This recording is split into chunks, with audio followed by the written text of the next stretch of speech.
विभिन्न राज्य सरकारों के मंत्रीगण, स्टार्टअप की दुनिया से जुड़े सभी साथियों, विद्यार्थी मित्र, अन्य महानुभाव, देवी और सज्जनों, सबका प्रयास की जिस भावना को लेकर हम चल रहे हैं, ये आयोजन उसका एक जीवंत उदाहरण है। साथियों, 21वीं सदी के भारत के विकास में विज्ञान उस ऊर्जा की तरह है जिसमें हर क्षेत्र के विकास को, हर राज्य के विकास को बहुत गति देने का सामर्थ्य है। आज जब भारत चौथी औद्योगिक क्रांति का नेतृत्व करने की तरफ बढ़ रहा है, तो उसमें भारत की साइंस और इस क्षेत्र से जुड़े लोगों की भूमिका बहुत अहम है। ऐसे में नीति निर्माताओं का, शासन प्रशासन से जुड़े हम लोगों का दायित्व और बढ़ जाता है। मुझे उम्मीद है अहमदाबाद की साइंस सिटी में हो रहा ये मंथन आपको एक नई प्रेरणा देगा, साइंस को प्रोत्साहित करने के उत्साह से भर देगा।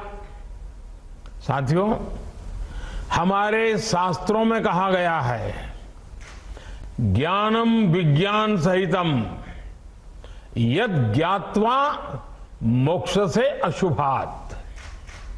अर्थात ज्ञान जब विज्ञान के साथ जुड़ता है, जब ज्ञान और विज्ञान से हमारा परिचय होता है, तो संसार की सभी समस्याओं और संकटों से मुक्ति का रास्ता अपने आप खुल जाता है।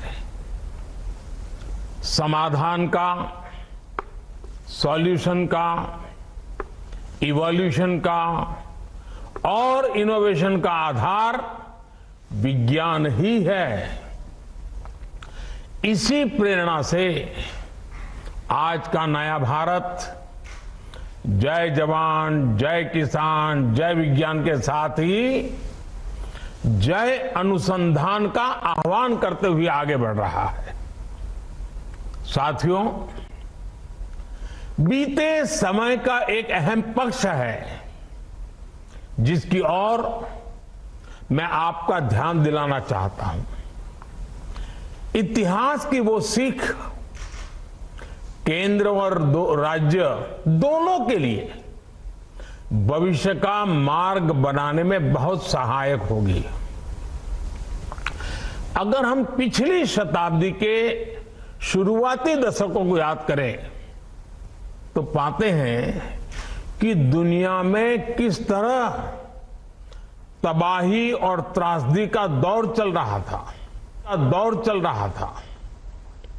लेकिन उस दौर में भी बात चाहे ईस्ट की हो या वेस्ट की, हर जगह के साइंटिस्ट अपनी महान खोज में लगे हुए थे। पश्चिम में Einstein, Fermi, max Planck, Nils bore, Tesla, ऐसे अनेक साइंटिस्ट अपने प्रयोगों से दुनिया को चौंका रहे थे। उसी दौर में सीवी रमन, जगदीश चंद्र बोस, सत्येंद्र नाथ बोस, मेघनाथ साहा, एस चंद्रशेखर, वैसे अनगिनत वैज्ञानिक अपनी नई नई खोज सामने लेकर के आ रहे थे। इन सभी वैज्ञानिकों ने भविष्य को बेहतर बनाने के कई रास्ते खोज दिए, लेकिन ईस्ट और वेस्ट के बीच एक बड़ा अंतर ये रहा कि हमने अपने वैज्ञानिकों के काम को उतना सेलिब्रेट नहीं किया जितना किया जाना चाहिए था। इस वजह से साइंस को लेकर हमारे समाज के एक बड़े हिस्से में उदासीनता का भाव पैदा हो गया।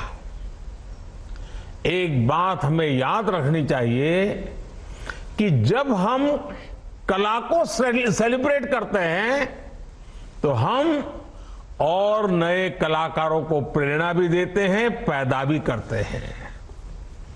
जब हम खेल को सेलिब्रेट करते हैं तो हम और नए खिलाड़ियों को प्रेरित भी करते हैं, पैदा भी करते हैं। उसी तरह जब हम अपने वैज्ञानिकों की उपलब्धियों को सेलिब्रेट करते हैं तो साइंस हमारे समाज का स्वाभाविक हिस्सा बन जाती है, वो पार्ट ऑफ कल्चर बन जाती है। इसलिए आज सबसे पहला आग्रह मेरा यही है, आप सभी राज्यों से आए हुए लोग हैं, मैं आपसे आग्रह करता हूं कि हम अपने देश के वैज्ञानिकों की उपलब्धियों को जमकर के सेलिब्रेट करें, उनका गौरवगान करें, उनका महिमा मंडन करें। कदम कदम पर हमारे देश के वैज्ञानिक हमें अपनी खोज के द्वारा इसका अवसर भी दे रहे हैं। आप सोचिए, आज भारत अगर कोरोना की वैक्सीन विकसित कर सका है, 200 करोड़ से ज्यादा वैक्सीन डोज लगा सका है, तो उसके पीछे हमारे वैज्ञानिकों की कितनी बड़ी ताकत है। ऐसे ही आज हर क्षेत्र में भारत के वैज्ञानिक कमाल कर रहे हैं। भारत के वैज्ञानिकों की हर छोटी बड़ी उपलब्धि को सेलिब्रेट करने से देश में साइंस के प्रति जो रुझान पैदा होगा वह इस अमृत काल में हमारी बहुत मदद करेगा। साथियों, मुझे खुशी है कि हमारी सरकार साइंस बेस्ड डेवलपमेंट की सोच के साथ आगे बढ़ रही है।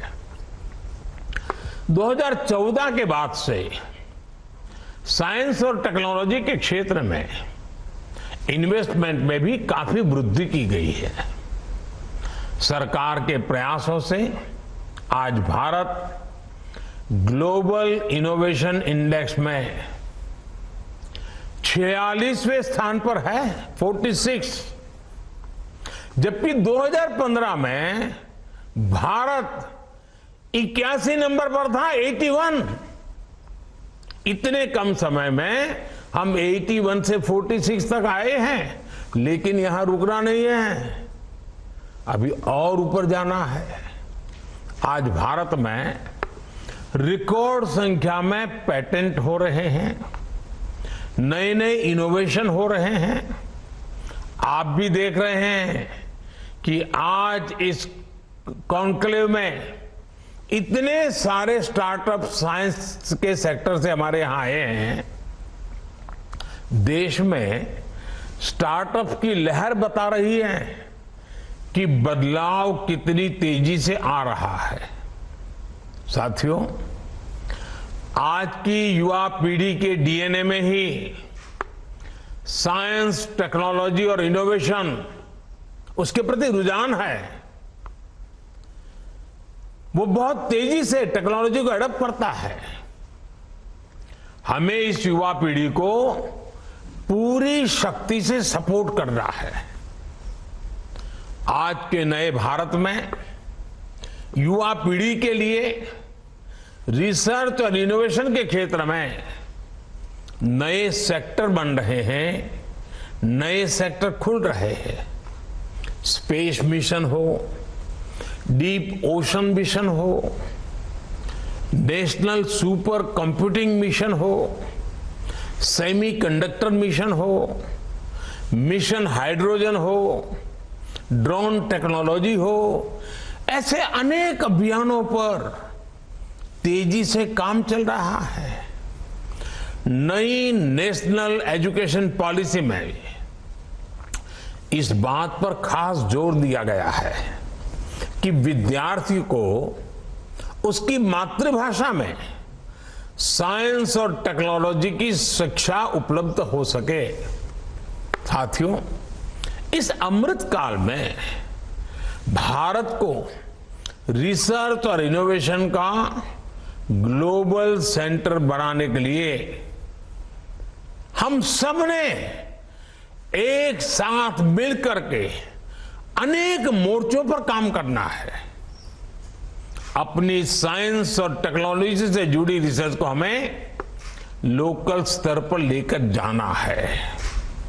आज समय की मांग है कि हर राज्य अपनी स्थानीय समस्याओं के हिसाब से स्थानीय समाधान तैयार करने के लिए इनोवेशन पर बल दे। अब जैसे कंस्ट्रक्शन का ही उदाहरण लीजिए, जो टेक्नोलॉजी हिमालय के क्षेत्रों में उपयुक्त है वो जरूरी नहीं है कि पश्चिमी घाट में भी उतनी ही प्रभावी हो। रेगिस्तान की अपनी चुनौतियां हैं तो तटीय इलाकों की अपनी समस्याएं हैं। इसलिए आज हम अफोर्डेबल हाउसिंग के लिए भी लाइट हाउस प्रोजेक्ट पर काम कर रहे हैं, जिनमें कई तकनीकों का उपयोग हो रहा है, उसको आजमाया जा रहा है। इसी प्रकार क्लाइमेट रेजिलियंस क्रॉप्स, उसको लेकर भी जितना लोकल होंगे उतने ही बेहतर समाधान दे पाएंगे। हमारे शहरों से निकलने वाला जो वेस्ट प्रोडक्ट है उसकी रिसाइकलिंग में, सर्कुलर इकोनॉमी में भी साइंस की बड़ी भूमिका है। ऐसी हर चुनौती से निपटने के लिए ये आवश्यक है कि हर राज्य साइंस, इनोवेशन और टेक्नोलॉजी से जुड़ी आधुनिक पॉलिसी का निर्माण करे, उस पर अमल करे। साथियों, सरकार के तौर पर हमें अपने साइंटिस्ट के साथ ज्यादा से ज्यादा कोऑपरेट और कोलैबोरेट करना होगा। इसी से देश में साइंटिफिक मॉडर्निटी का माहौल बढ़ेगा। इनोवेशन को प्रोत्साहित करने के लिए राज्य सरकारों को ज्यादा से ज्यादा वैज्ञानिक संस्थानों के निर्माण पर और प्रक्रियाओं को सरल करने पर बल देना चाहिए। राज्यों में जो उच्च शिक्षा के संस्थान है उनमें इनोवेशन लैब्स की संख्या भी बढ़ाई जानी चाहिए। आजकल हाइपर स्पेशलाइजेशन का दौर चल रहा है। राज्यों में अंतर्राष्ट्रीय स्तर की स्पेशलिस्ट लेबोरेटरीज की स्थापना की जा रही है, उसकी आवश्यकता भी बहुत है। इसमें केंद्र के स्तर पर, राष्ट्रीय संस्थानों के एक्सपर्टाइज के स्तर पर राज्यों ही हर तरह से मदद के लिए हमारी सरकार तत्पर है। स्कूलों में साइंस की आधुनिक लैब्स के साथ साथ अटल टिंकरिंग लैब्स के निर्माण के अभियान को भी हमें तेज करना है। साथियों, राज्यों में राष्ट्रीय स्तर के अनेक वैज्ञानिक संस्थान होते हैं, नेशनल लेबोरेटरीज भी होती हैं। इनमें के सामर्थ्य का लाभ, इनकी एक्सपर्टाइज का पूरा लाभ भी राज्यों को उठाना चाहिए। हमें अपने साइंस से जुड़े संस्थानों को साइलोज की स्थिति से भी बाहर निकालना होगा। राज्य के सामर्थ्य और संसाधनों के बेहतर इस्तेमाल के लिए सभी वैज्ञानिक संस्थानों का ऑप्टिमम यूटिलाइजेशन उतना ही आवश्यक है। आपको अपने राज्य में ऐसे कार्यक्रमों की संख्या में भी वृद्धि करनी चाहिए जो ग्रासरूट लेवल पर साइंस और टेक्नोलॉजी को लेकर हम सबको आगे बढ़ाते हो। लेकिन इसमें भी हमें एक बात का ध्यान रखना है। अब जैसे कई राज्यों में साइंस मेले होते हैं, साइंस फेस्टिवल होता है, लेकिन यह भी सच है कि उसमें बहुत सारे स्कूल हिस्सा ही नहीं लेते हैं। हमें इसके कारणों पर काम करना चाहिए। ज्यादा से ज्यादा स्कूलों को साइंस फेस्टिवल का हिस्सा बनाना चाहिए। आप सभी मंत्री साथियों को मेरा यह भी सुझाव है कि अपने राज्य के साथ ही दूसरे राज्यों के साइंस करिकुलम पर भी बारीक नजर रखें। दूसरे राज्यों में जो कुछ अच्छा है उसे आप अपने यहां दोहरा सकते हैं। देश में साइंस को बढ़ावा देने के लिए हर राज्य में साइंस और टेक्नोलॉजी से जुड़े इंफ्रास्ट्रक्चर का निर्माण भी उतना ही आवश्यक है। साथियों, भारत का रिसर्च और इनोवेशन इकोसिस्टम दुनिया में श्रेष्ठ हो, अमृत काल में हमें इसके लिए पूरी ईमानदारी के साथ जुटना है। इस दिशा में ये कॉन्क्लेव सार्थक और समयबद्ध समाधानों के साथ सामने आएगी। इसी शुभकामना के साथ आप सभी का बहुत बहुत अभिनंदन करता हूं और मुझे विश्वास है कि आपके इस मंथन से विज्ञान की गति प्रगति में नए आयाम जुड़ेंगे, नए संकल्प जुड़ेंगे और हम सब मिलकर के आने वाले दिनों में जो हमारे सामने अवसर है उस अवसर को गंवाने नहीं देंगे। किसी भी हालत में अवसर जाना नहीं चाहिए। बड़े मूल्यवान 25 साल हमारे पास है।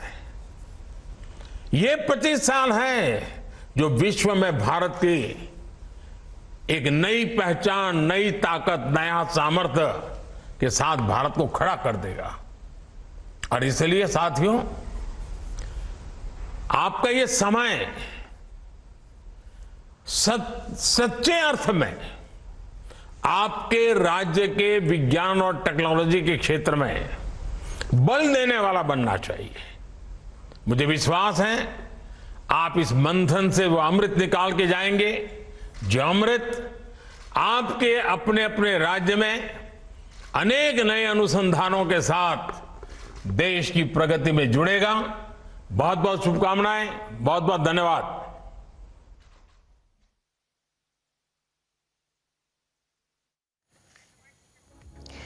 Prime Minister Narendra Modi speaking there at the Center State Science Conclave, and he reiterated the slogans of Jai Vigyan and Jai Anusandhan and stressed how important promoting the spirit of innovation among the youth is, among various other issues that he stressed upon.